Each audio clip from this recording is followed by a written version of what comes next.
So now today we are going to discuss the topic that how the Prophet peace upon him started preaching Islam after he received the first revelation.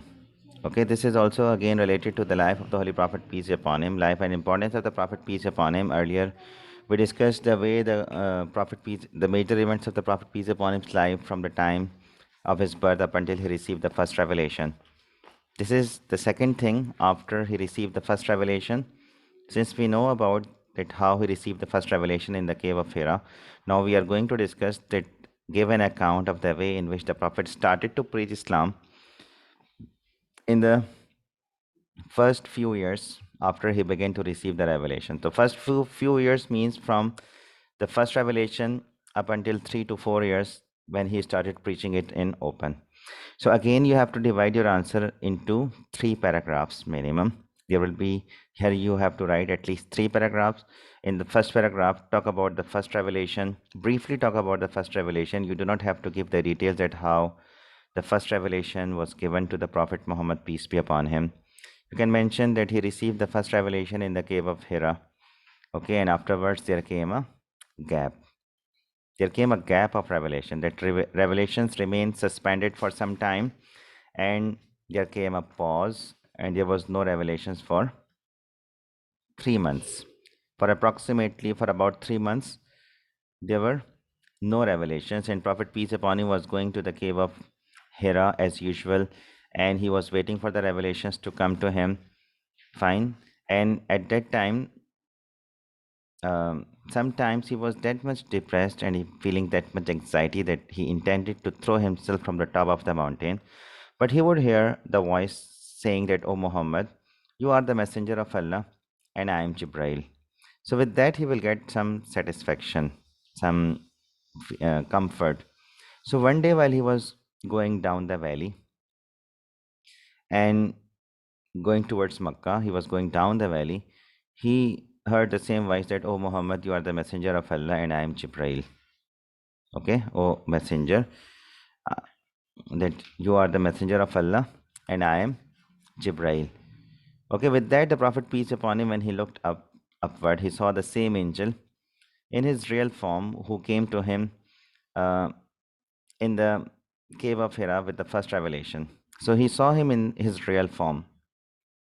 Okay, he saw him in his real form. So with that, he rushed back to his home and he asked his wife Khadija radiallahu ta'ala anha to cover him up.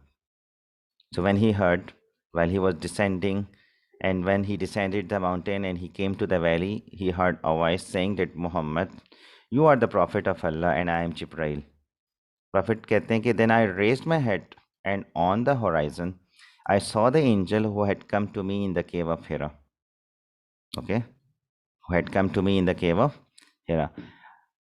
Look, I was filled with awe and bowed towards the earth and hurried home to Khadija radiallahu ta'ala anha and asked her to wrap me up. She put a blanket around me and sprinkled water on me. Fine? Clear? So this is how, in that condition, at that time, he received the second revelation.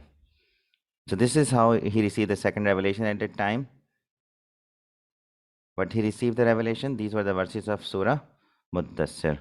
According to that verse, "O you wrapped in your mantle, arise and warn and glorify your Lord." Surah number 74, verse number 1 till 3. Actually, he received verse 1 till 7 at that time. But here you can just quote verses 1 till 3 that, "Oh, you wrapped up. Arise and warn." With that verse, he has been commanded to preach, to warn, to invite. Arise and warn. And with that, Prophet peace upon him started preaching. So Prophet could not start preaching openly as he knew that there will be a great opposition to his preaching of Tawheed. And as idol worshipping was very much common practice, since centuries it was very much common, and he was aware about the opposition that he could face. So Prophet peace upon him started preaching with his close relatives and the friends he got, that he was expecting to get a good response from them. The first one to accept Islam was his wife Khadija radiallahu ta'ala anha. The first one, the very first person who accepted Islam was his wife Khadija radiallahu ta'ala anha. Okay, so with that, The second one, his cousin Ali Radhiyallahu ta'ala anhu. His friend Abu Bakr Radhiyallahu ta'ala anhu. His slave Zaid bin Harsa Radhiyallahu ta'ala anhu. Okay, so you have to mention these people who accepted Islam first. And due to the efforts of Abu Bakr Radhiyallahu ta'ala anhu, many other people like Usman, Talha and Zubair, Abdurrahman bin Auf and Saad bin Abi Waqas Radhiyallahu ta'ala anhum, these people, they also accepted Islam on the invitation of Abu Bakr. Okay, in the invitation of Abu Bakr, most of the 10 blessed companions also accepted Islam. You can mention some of their names like Usman, Talha, Zubair, Abdurrahman bin Auf, and Saad bin Abi Waqas Radhiyallahu ta'ala anhum. They all accepted Islam on the invitation of Abu Bakr Radhiyallahu ta'ala anhu. Okay, Ali bin Abi Talib was the only child at the time when the Prophet, peace be upon him, his missions began. Okay, he was just 10 years old when he became a Muslim. Okay, since he was living under the Prophet's guardianship, since his father Abu Talib, okay, he had handed over him to under the care of the Prophet, peace upon him. So Prophet, peace upon him, was like a second father to the boy, to Ali Radhiyallahu ta'ala anhu, who believed without a doubt, okay, that his guardian was indeed a prophet and that he has brought the truth. So amongst the first to accept from the faith, amongst the freedmen was Abu Bakr. Okay, Zaid bin Harisa also accepted Islam. Fine, you can mention these names in your answer. With the passage of time, more people also accepted Islam. But before that, Prophet, peace upon him, has been commanded, and he has received another revelation in which he has been commanded and warned your nearest relatives. And warned your nearest relatives. He has commanded them to warn the nearest relatives.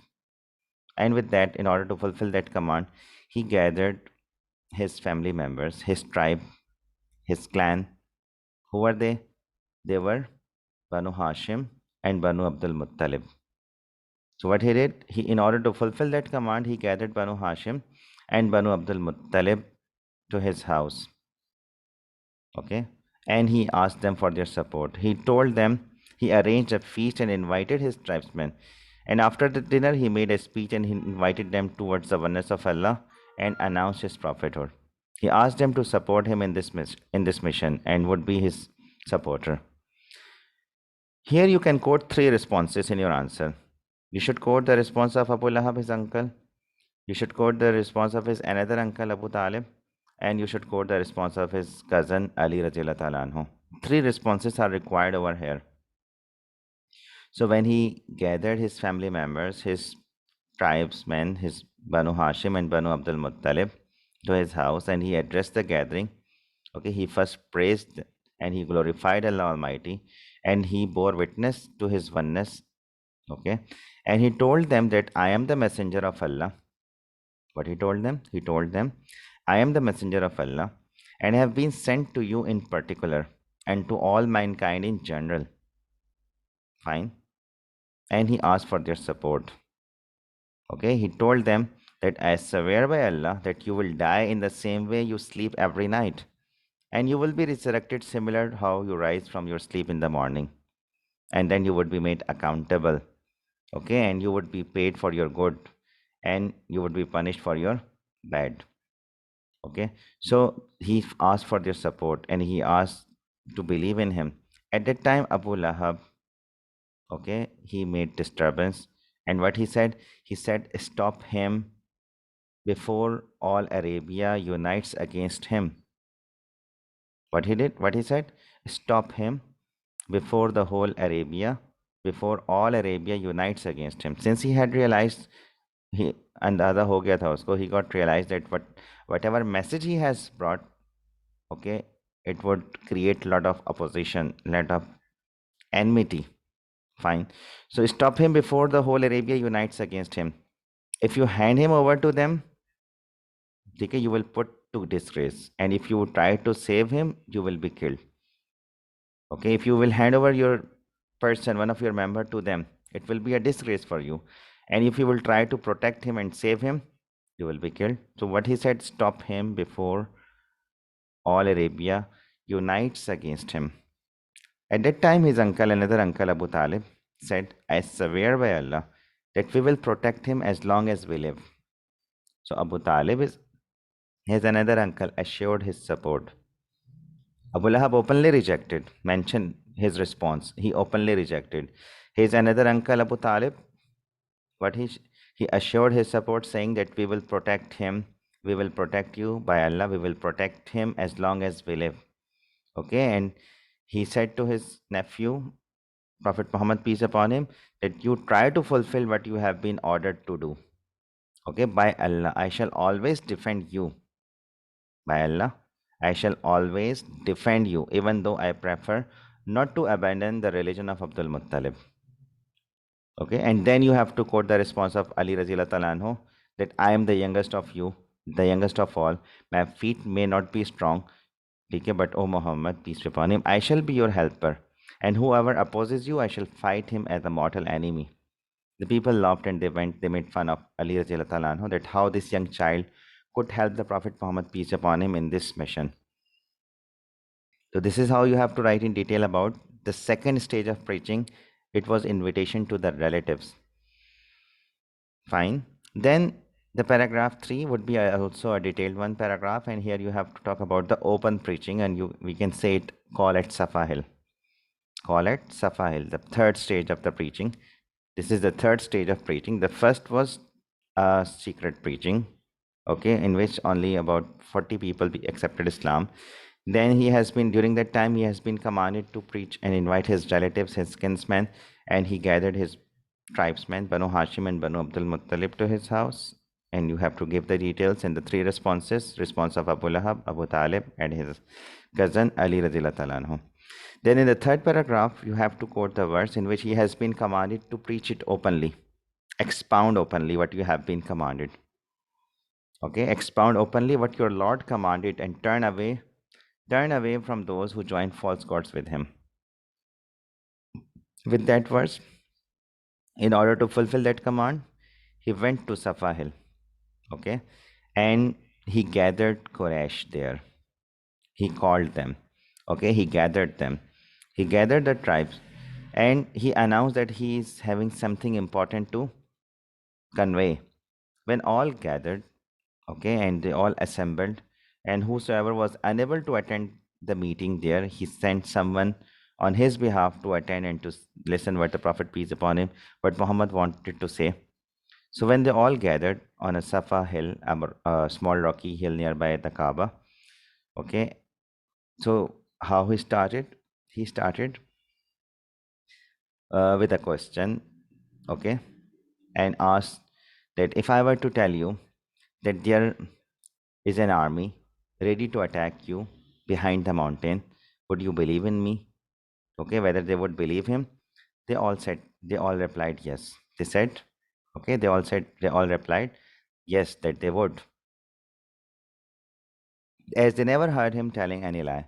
But when the Prophet, peace be upon him, asked them to believe in the oneness of Allah and that he is the Prophet, peace upon him, and to believe in his prophethood, they turned away. They all shouted. Okay, so Prophet, peace upon him, he first asked a question, that if I told you that horsemen were advancing to attack you from the valley on the other side of this hill, would you believe me? Yes, they replied openly. We have always found you honest. But when the Prophet, peace upon him, told them that I am here to warn you before a severe punishment reaches you, I see the enemy charging toward you, and I want to protect you from his sword. Okay, but I fear he will strike you before I can give you a warning. This is why I have cried out to you from a top of this hill. Okay, so he was very much clear, and he invited them towards belief in the oneness of God, and he explained La ilaha illallah Muhammad Rasulullah, that there is no God but Allah, and Muhammad, peace be upon him, is his messenger, that they have to testify it. So to which they all got angered, and they all said that, is this you have assembled us here? Okay, is this that you have assembled us here? May Allah destroy you. May you be cursed. Okay, is it for this you have brought us here? Okay, may you be cursed. Is it for this you have brought us here? His uncle Abu Lahab, okay, threw a stone, okay, and the people, they dispersed. Okay, after listening to this warning from the Prophet peace upon him, the assembly dispersed. And okay, there is no record that there is whether there was any immediate support or opposition, but afterwards he started facing opposition. Later on, Surah Lahab was revealed to curse Abu Lahab's action, and after that he started preaching openly, and he started facing opposition. He started preaching openly in the market, in the to the on the approach routes to Makkah, and in openly in Masjid Haram. And when he started preaching it openly and people started accepting his faith, he also faced some opposition. So that was all about the way the Prophet peace upon him started to preach Islam after he's received the first revelation in the first few years of his life in Makkah. So this is these are the three stages that you have to mention whenever you have a question about the early preaching in the first few years. So you have to discuss these things in your answer. So I hope this is clear and you don't have any difficulty in this question also.